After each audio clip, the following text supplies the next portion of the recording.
Bene data bakundwa b'umwami Yesu Kristo, mwese abakurikira izi nyigisho tubahaye ikaze mu biganiro bya Saveur Divine.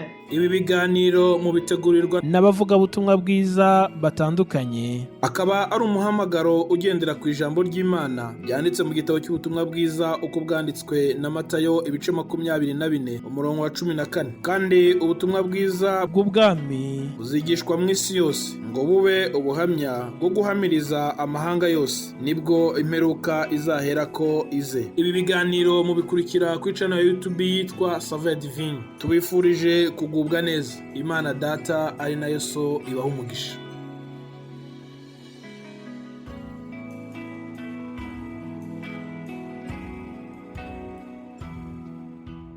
Yesu ashimwe, nshuti z'umusaraba bakundwa b'umwami wacu Yesu Kristo.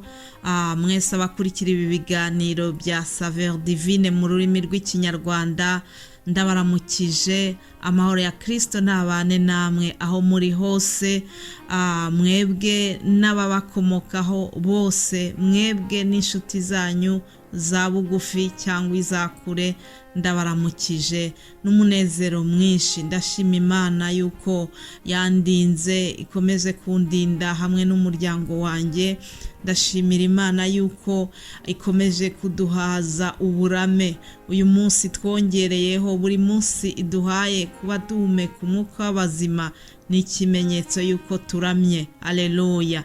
Ndayishimira rero kuko ikomeje kubana natwe muri uyu mwaka wose wa 2023. Iracyatuyoboye, iracyaturinze. Nubwo ibikomeye twagiye tubicamo, nubwo ngiye ubabwira nanyuze mu bikomeye, ariko ndahamya yuko Imana igira neza. Ndahamya yuko Imana tukiri kumwe. Nshuti zanjye, iminsi irahita vuba. Nukuri ndabifuriza kugira ngo nubwo iminsi ihita vuba, tugire icyifuzo, tugire isengesho nk'iri ngiri Mose yagize.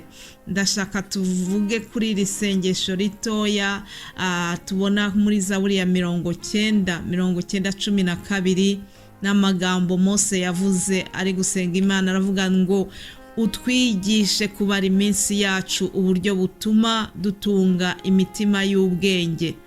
Utwigishe kubara iminsi yacu uburyo butuma dutunga imitima y'ubwenge. Nshuti zanjye, ubwo uyu mwaka ugiye kurangira, benshi bagenda bakora bilan y'ubuzima bwabo, ndetse n'amaentreprise nayo agakora bilan, akareba ibyo bagezeho. Natwe ubwo iminsi y'uyu mwaka iri kugenda irangira, reka dusabe Imana kugira ngo ubwo iminsi ihita vuba itwigishe kubara iminsi yacu. Ubifate nk'icyifuzo mu kurangiza uyu mwaka. Imana itwigishe gutunga imitima y'ubwenge. Imana iduhe gusobanukirwa yuko iki gihe dufite mu isi ari gito cyane. Rero umuririmbyi nawe yuzuye umwuka wera mu gitabo cy'indirimbo zo gushimisha Imana, indirimbo ya 280, tubonamo ukuntu umuririmbyi nawe yaje gutekereza, akabona yuko iminsi ihita vuba. Ariko amaze kubibona atyo, aribaza ati uko iminsi ihita vuba, mbese twakora iki? Hari icyo twakora? Niba hari icyo twakora, tugikorane umwete. Uwo muririmbyi aravuga ati iminsi irahita vuba, ati kandi uko uhita niko abantu benshi bapfa ngo batamenye umukiza. Ndasenga Imana kugira ngo nukuri muri iyi minsi ihita vuba, muri iyi minsi ya nyuma y'imperuka, dusenga Imana. Wowe unyumva, niba waramenye Yesu, niba waramenye umwami nk'umukiza wawe, ndakwinginze kugira ngo tugire isengesho, dusabe kugira ngo benshi bapfa, niba hari abapfa, byibura bapfe bamenye umukiza. Imana itwigishe kubara iminsi yacu, kandi kumenya kubara iminsi yacu ni ukubiba imbuto nziza mu mitima y'abantu. kubiba imbuto nziza mu mitima y'abantu. Umuririmbyi aravuga ati hanagura amarira y'abanyamibabaro. Ubwo iminsi ishira vuba, fata icyemezo nawe kugira ngo muri iyo minsi ihita ugire icyo wakora cyo gushimisha Imana, ngo hanagura amarira y'abanyamibabaro. Haleluya. Munsi w'ejo narindi ku munsi wo kwibuka umubyeyi umwe w'abantu b'inshuti zanjye watashye. Hanyuma umwana umwe yareze atanga témoignage, nuko numva binkoze ku mutima ndarira. Mu gihe ndi kurira, umudamu twari twicaranye abafashe mushware arampanagura amarira. Haleluya.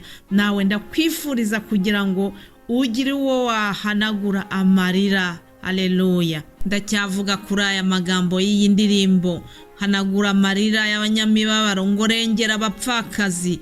Yego, Bibiliya tubusaba kurengera abapfakazi, Bibiliya kandi dusaba kurengera imfubyi. Uwo mubyeyi twavugagaho ejo yasize ubuhamya bwiza.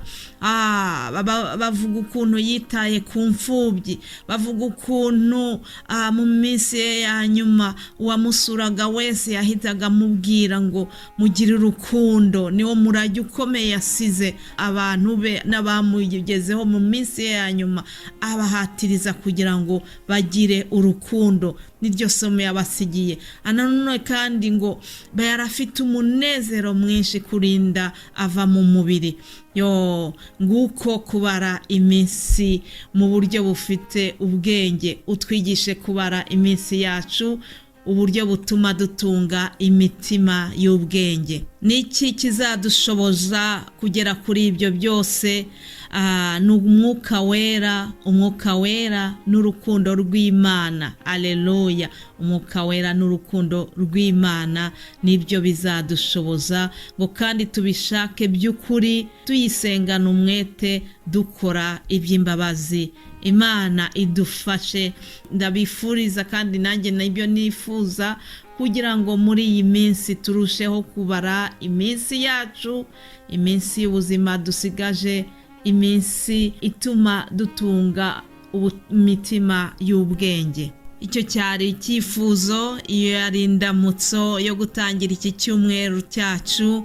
Hanyuma reka nkomeze mbashimira mwese abashyigikira uyu muhamagaro. Ndabashimira mwese abanyohereza message zo kunyakuraja, zo kunkomeza, zo kunsengera. Imana ibaha umugisha kubwo kunyitaho, kubwo kwita ku murimo wayo, kubwo gushyigikira abakozi b'Imana. Hanyuma ndabashimira bene data bagezaho ibi biganiro bya Saveur Divine.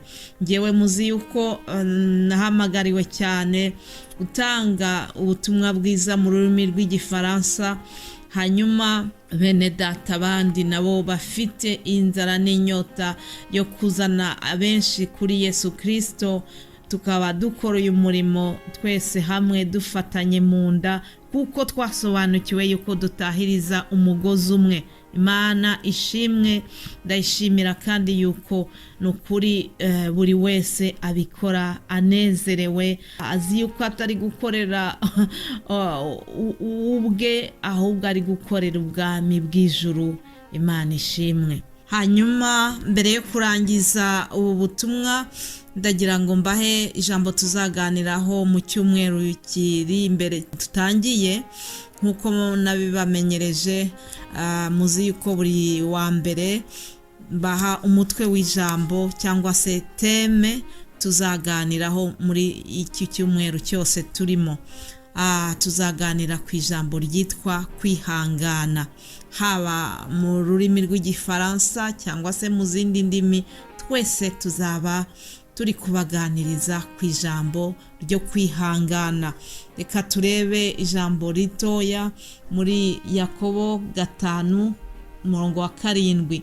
Yakobo 5:7 handitse ngo, nuko bene data mwihangane mugeze aho umwami Yesu azazira. Nuko bene data, wowe unyumva muri Saveur Divine, cyangwa se wowe waba utwumvise bwa mbere, ndaje kukubwira ngo wihangane kugeza aho umwami Yesu azazira. Abamwemeye nk'umwami n'umukiza w'ubuzima bwabo turategereje. Muri iyi si tuyirimo nk'abantu bari kwihitira, turi muri transit, ariko destination, icyerekezo, intumbero yacu ni mu ijuru. Rero turategereje kandi dutegereje twihanganye. Ndakwifuriza kugira ngo nawe utegereze umwami Yesu wihanganye. Niba utaramumenya, ndakwifuriza kugira ngo umumenye. Ngarutse kuri ya ndirimbo nababwiraga mu gice cya 5, umuririmbyi yaravuze ngo we gutinya ibiri imbere, Yesu azagushoboza. Umuhe umutima wawe awutegeke rwose. Aleluya. Ngicyo icyo mbifurije mu gutegereza, mu kwihangana. Mu gihe dutegereje Yesu, mwihangane kandi mwe gutinya ibiri imbere. Imana izabana natwe. Mbifurije rero icyumweru cyiza, in bonne semaine. Mbifurije kugubwa neza, mwumva ibiganiro bene data bazabagezaho. Twese Imana iduhana umugisha. Ndabakunda. Amen.